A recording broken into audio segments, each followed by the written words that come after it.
Instagram is a great visual platform, but did you know your content can also show up on Google?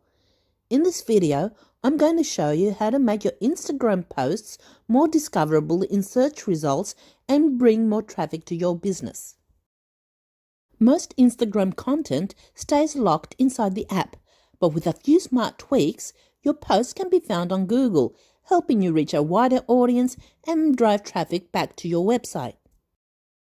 Here's what Google can index: your public profile, post URLs, and some hashtags, but it can't see private profiles, comments, reels, or stories.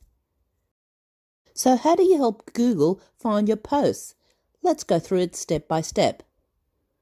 Number 1. Set your profile to public. Only public profiles are visible to reach search engines. Number 2.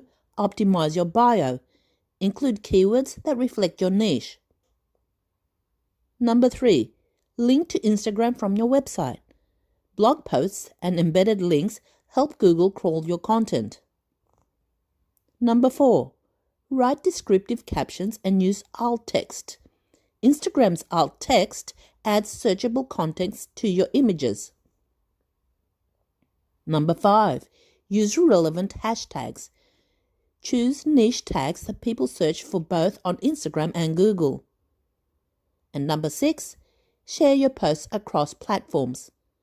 Add your Instagram links to newsletters and blogs to increase visibility. For more social media tips, subscribe to my YouTube channel.